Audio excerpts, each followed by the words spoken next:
Ada orang yang bilang solat tarawih 4-4-3 sesat. Ada yang bilang ada. Jangan bilang tak ada. Kita khatamkan itu Pak, bacaannya itu. Ada yang bilang 4-4-3 itu tidak sunnah sama sekali. Dha'ful ilmi, kekurangan ilmu.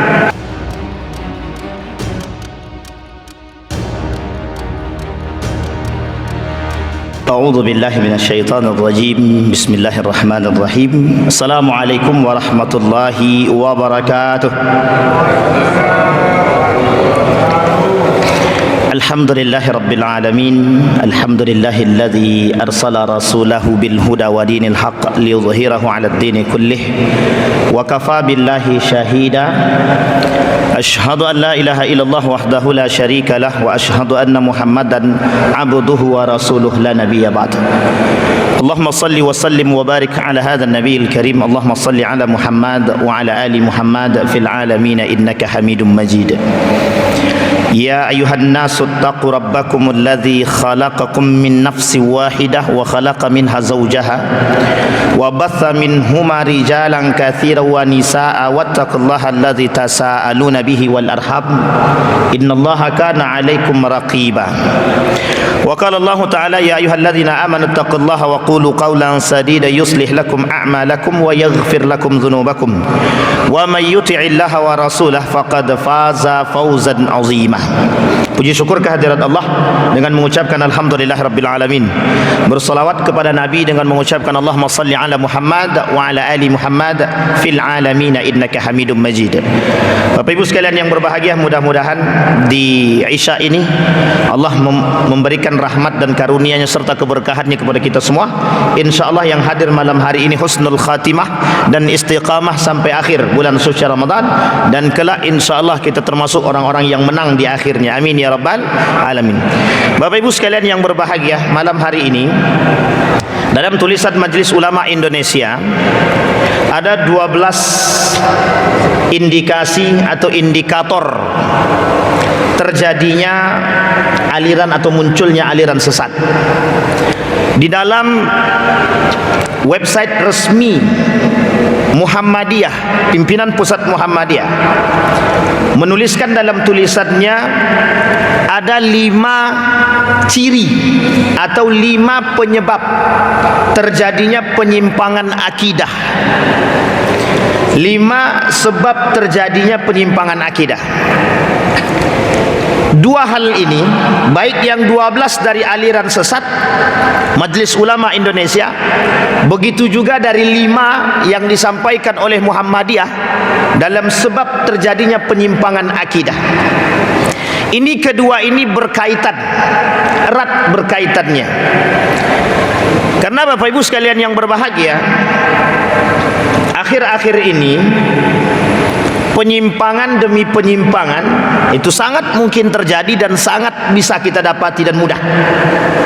Kasus-kasus dari tahun ke tahun selalu terjadi perkembangan dalam kasus-kasus kesesatan itu. Pertanyaannya adalah, mengapa kok bisa sesat? Pertanyaannya adalah, kok bisa terus berkembang aliran sesat?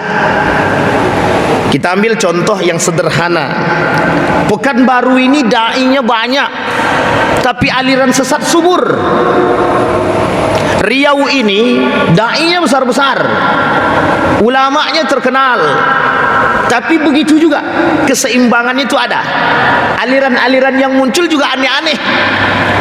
Di Jawa itu banyak sekali para ulama-ulama ternama, tapi uniknya di tengah ulama-ulama yang alim, yang begitu tenar dengan ketenarannya, juga muncul aliran-aliran yang sesat. Dan ini sangat unik, perlu kita tinjau kenapa terjadi keseimbangan antara munculnya para ilmuwan-ilmuwan, para alim ulama, tapi juga di samping itu muncul para orang-orang pelaku aliran-aliran sesat. Atau sebaliknya, muncul orang-orang yang punya penyimpangan-penyimpangan dari segi akidah. Kita ambil contoh kasus yang sudah berlalu dan lama sekali. Muhammadiyah itu anti TBC, tahayul, bid'ah dan khurafat. Asbab munculnya aliran sesat dari sini juga. Tahayul, bid'ah, khurafat. Karena kata Nabi, syubhat itu di akhir zaman banyak sekali. Syubhat di akhir zaman itu banyak. Tidak akan terjadi hari kiamat sampai kalian lihat syubhat-syubhat, kata Nabi. Nah, Bapak Ibu sekalian yang berbahagia, di tengah berkembangnya aliran sesat dan penyimpangan-penyimpangan akidah, kita butuh kekuatan dan pemahaman tentang mengapa aliran sesat ini muncul, mengapa terjadi penyimpangan akidah. Kita harus paham, Pak. Karena yang ngomong bukan kita, para ulama. Dan uniknya, orang-orang yang terjebak dalam kasus-kasus kesesatan ini, mereka juga disodorkan, menurut mereka ada orang-orang alim yang berada di depan mereka. Nah, Bapak Ibu sekalian yang berbahagia, malam hari ini saya ingin nukil 12 poin dari Majelis Ulama Indonesia. Mudah-mudahan menjadi pengingat bagi kita semua, Bapak Ibu sekalian yang berbahagia. Di dalam tulisan seorang ulama menuliskan 12 kesalahan yang terjadi di bulan suci Ramadan. Tidak hanya Ramadan, bahkan terjadi dalam persoalan ibadah. 12. Kita tak sebutkan 12-nya. Poin yang pertama, kesalahan yang pertama, kata ulama tersebut, kebodohan atau kurangnya ilmu terhadap pemahaman agama yang benar, akidah yang benar. Saya ulangi sekali lagi, Bapak Ibu. Kata para ulama, 12 penyebab terjadinya kesalahan dalam ibadah. Satu di antara 12 itu, yang pertama, nuqsanul ilmi, kurangnya pemahaman. Dalam aspek apa? Kurangnya pemahaman dalam aspek agama dan terjadinya kekurangan atau pemahaman terhadap akidah yang benar. Ini perlu digarisbawahi. Bapak Ibu sekalian yang berbahagia, seberapa penting ilmu itu dalam ibadah? Ini kita kuliti dulu. Kata Allah, hal yastawil ladina ya'lamuna wal ladina la ya'lamun. Sama ada orang yang berilmu dengan tak berilmu? Tak sama. Tidak sama sama sekali. Orang beribadah dengan ilmu lain tingkatannya, Pak, pahalanya pun berbeda. Beribadah tanpa ilmu ada dua kemungkinan. Yasbut yashir, tetap atau menyimpang. Jadi orang yang beribadah tanpa ilmu itu ada dua kemungkinan. Dia tetap pada pondasi dia, atau dia akan menyimpang. Kalau lurus betul itu tidak mungkin, lambat, Pak. Makanya berilmu dalam ibadah itu penting. Kata para ulama, orang yang berilmu, orang yang beribadah tanpa ilmu akan condong kepada kesesatan dan penyimpangan pemahaman. Kita ambil contoh. Ini kita ambil contoh. Ada orang yang bilang solat tarawih 4-4-3 sesat. Ada yang bilang ada. Jangan bilang tak ada. Kita khatamkan itu, Pak, bacaannya itu. Ada yang bilang 4-4-3 itu tidak sunnah sama sekali. Dha'ful ilmi, kekurangan ilmu. Masyarakat yang mencerna, yang belum mengerti secara baik, itu akan terpengaruh. Sehingga dia kata yang melakukan 4-4-3, ini tidak punya ilmu, tanpa dasar. Mereka kata tidak sunnah itu. Jangan tersinggung, karena ini saya perlu luruskan, Pak, penting. Kenapa penting? Ada dasar yang harus diangkat. Ada. Jadi pelajari betul tentang hadis tarawih itu.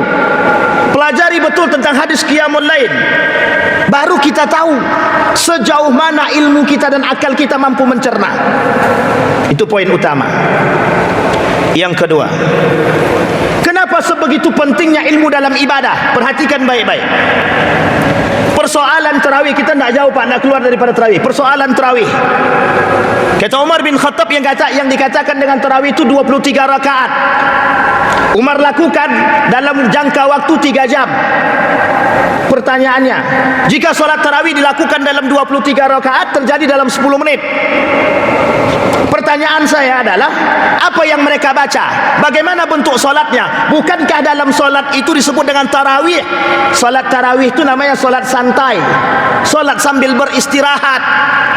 Itu satu. Sampai sini belum masuk poinnya, Pak.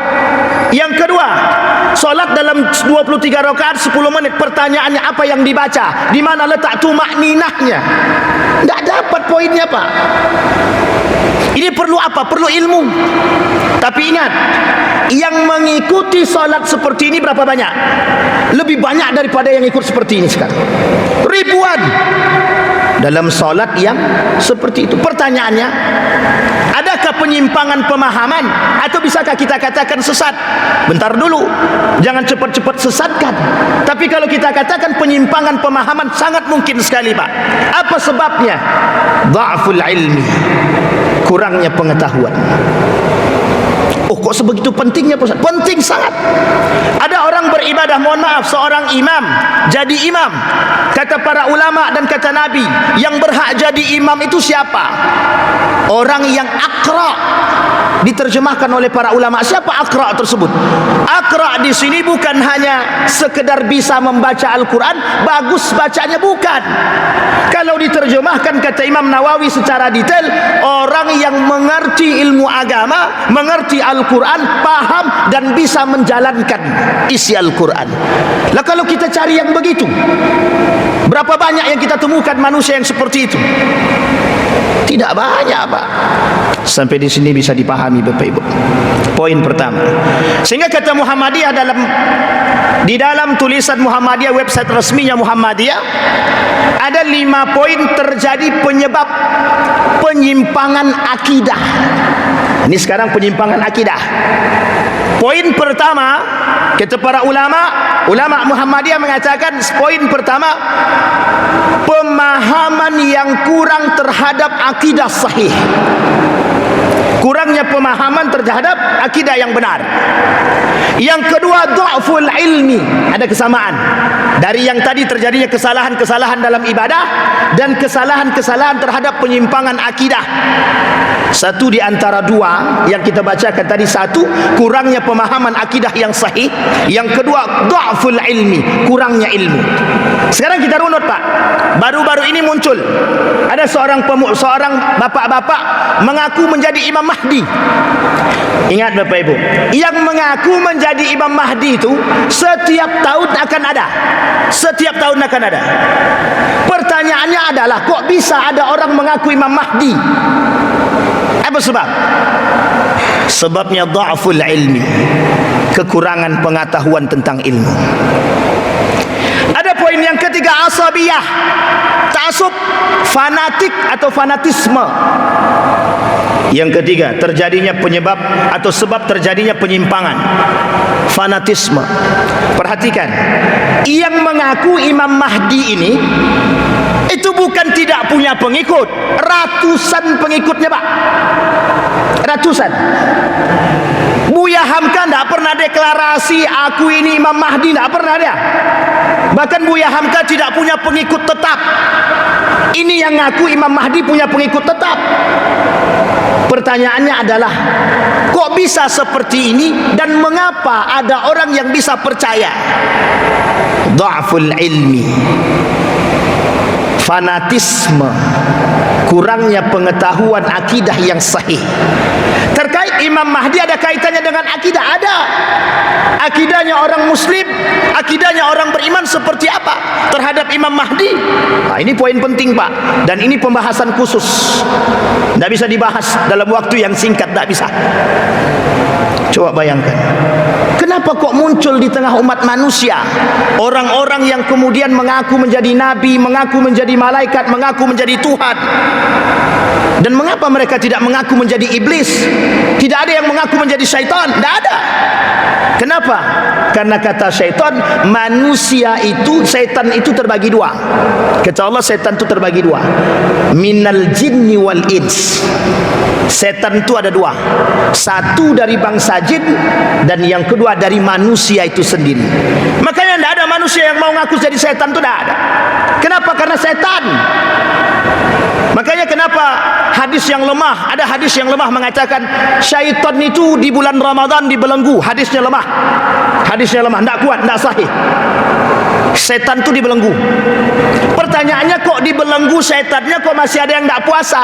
Lah yang setannya manusia, gimana mau puasa? Jangan tersinggung, karena memang begitu kenyataannya, Pak. Disampaikan oleh Syekh Habib Hasan Al-Khaf. Bahkan Nabi mengatakan ada orang kelak di akhir zaman itu memang sengaja tak berpuasa. Memang mereka tak mau puasa, bukan karena sakit, bukan karena musafir, meninggalkan puasa dengan sengaja. Apa kata Nabi dalam hadis yang juga dianggap lemah? Kata Nabi dalam hadisnya, orang yang sengaja meninggalkan puasa selama 1 tahun dia mengqadha puasanya, Allah tidak mau terima puasa dia. Coba bayangkan. Tapi meskipun hadisnya tidak kuat, oleh para ulama diambil fadilah. Jadi Bapak Ibu sekalian yang berbahagia, apa penyebabnya? Kenapa ada orang hari ini menganggap remeh puasa? Alah, tidak usah puasa, nanti tinggal taubat aja kepada Allah.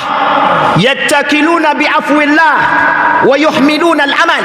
Kata Imam Al-Ghazali, orang seperti ini meremehkan, orang seperti ini memudahkan ampunan Allah dan meremehkan ibadah-ibadah, termasuk puasa itu sendiri. Padahal puasa ini Bapak Ibu sekalian yang berbahagia, kata Hasan Al-Banna, pembentuk karakter. Pembentuk karakter. Lah kalau karakternya seperti ini, bulan Ramadan harusnya bisa membentuk karakter dia, tapi tak jadi bentuk, Pak. Oleh ulama yang lain mengatakan Ramadan ini tempat ketakwaan tertinggi.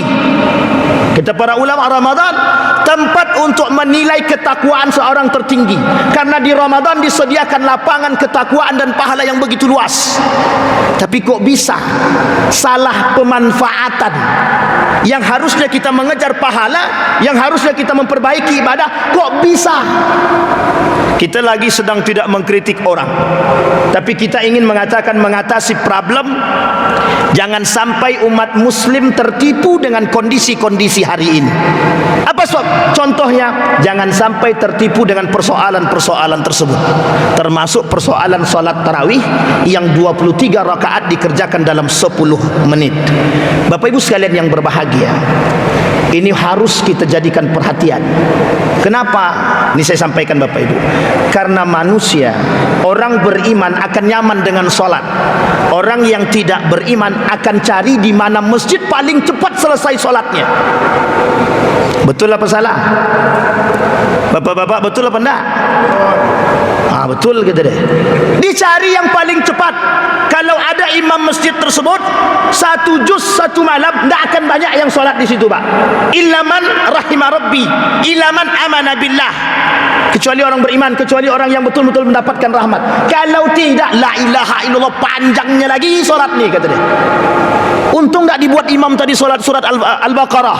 Kalau sempat dibuatnya Al-Baqarah kayak baginda Nabi Muhammad SAW, solat subuhnya rakaat pertama Al-Baqarah, rakaat kedua dibuatnya Ali Imran. Kalau sempat begitu, orang dah pulang daripada syuruk pun Nabi masih solat subuh, baru rakaat pertama itu, Pak. Coba bayangkan. Tapi kita Nabi itu Nabi. Yang di belakang Nabi solat siapa? Para sahabat. Semakin panjang solat itu semakin senang. Tapi sekarang tak begitu, Pak. Makanya mohon maaf, kenapa yang 23 rakaat dalam 10 menit itu laku? Karena orang pengen cepat. Pengen cepat sholatnya. Nah, ini tak sejalan, Pak, dengan makna sholat tarawih. Makna tarawih itu artinya sholat dengan sambil santai dan beristirahat. Makanya dua istirahat. Tapi kenapa Muhammadiyah 443? Ada latar belakang? Ada. Dari hadisnya Aisyah, kuat. Hanya saja para ulama mengatakan hadis ini untuk salat witir. Yang penting bukan witirnya. Nabi cuma katakan dalam hadisnya bukan tarawih. Yang disebutkan Nabi dalam hadisnya man qama ramadana imanan wa ihtisaban. Apa arti qama? Menghidupkan malam.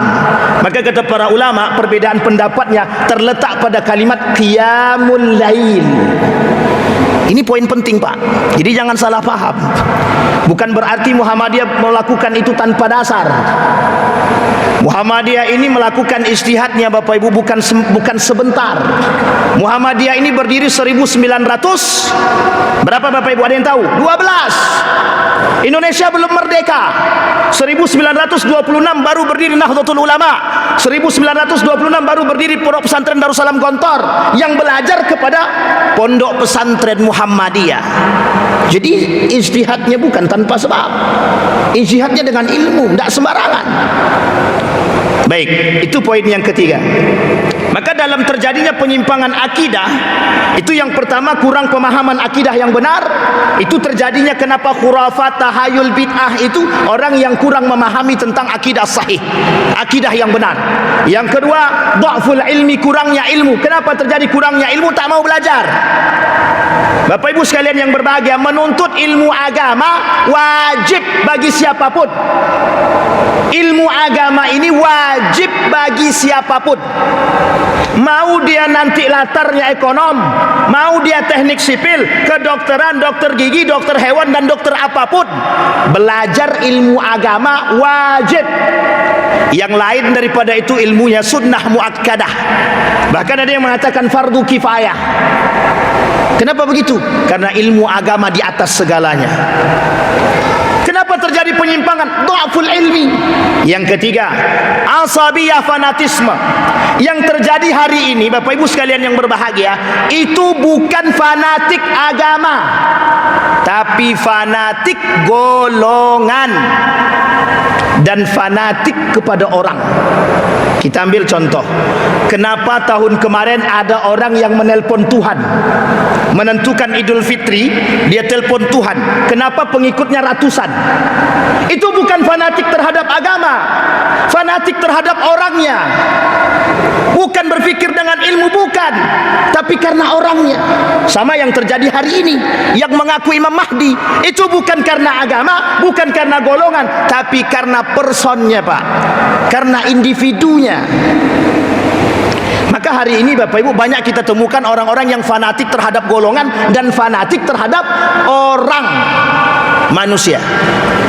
Saya termasuk orang yang tidak sepakat ta'zim yang berlebihan kepada orang-orang atau kepada manusia, karena ditakutkan akan terjerumus dalam dua hal. Kalau tidak benar hati dia akan terjerumus dalam takdisun nas, mensucikan manusia melebihi Tuhan, syirik. Hati-hati, Pak. Maka mohon maaf, saya termasuk orang yang tidak sepakat dengan hal-hal demikian. Karena kita perlu menjaga hati, kita perlu menjaga kebenaran hati, Pak. Hati-hati terjerumus dalam persoalan-persoalan demikian. Nah, maka kata para ulama, ta'assub terhadap agama itu ada dua. Satu, ta'assub bil ilmi. Yang kedua, ta'assub bila ilmi. Yang dibenarkan ta'assub atau asabiyah dengan ilmu. Sebelum saya tutup, Bapak Ibu sekalian yang berbahagia, maka asabiyah dengan ilmu itu dibenarkan. Kalau kita ta'assub fanatik dengan agama, terhadap agama dengan ilmu, itu dibenarkan. Bahkan Allah kata dalam Al-Quran, la taghlu fi dinikum, jangan kalian berlebihan dalam agamamu. Ada alasan, ada. Karena ditakutkan orang yang tidak berilmu berlebihan dalam beragama. Yang terjadi cuma dua, mengkafirkan orang dan menyesatkan orang. Cuma itu yang terjadi. Karena konteks ini, kata para ulama, yang kelak akan banyak timbul di akhir zaman. Hati-hati Bapak Ibu sekalian yang berbahagia. Maka yang dibenarkan oleh agama adalah fanatik terhadap agama dengan ilmu. Kalau orang sudah radikal terhadap agama dengan ilmunya, dia bisa membedakan mana yang hak dan mana yang batil, mana yang benar, mana yang salah, dan mana yang sifatnya furuk, mana yang sifatnya tidak furuk. Bisa dipahami Bapak Ibu sekalian yang berbahagia? 3 poin yang kita sampaikan malam hari ini, mudah-mudahan menjadi penuntun ibadah kita agar lebih baik kelak, dan mengetahui ciri khas karakter daripada penyimpangan-penyimpangan akidah yang paling banyak terjadi di akhir zaman. Maka kata Nabi, tidak akan terjadi hari kiamat sampai kita akan melihat begitu banyak, menyaksikan begitu banyak golongan-golongan yang diantara semua golongan itu yang selamat cuma satu, yang lainnya mengaku Islam tapi sesat. Salah satu contohnya adalah Syiah. Mudah-mudahan bermanfaat bagi kita semua. Fa'tabiru ya ulil absar la'allakum tuflihun. Assalamualaikum warahmatullahi wabarakatuh.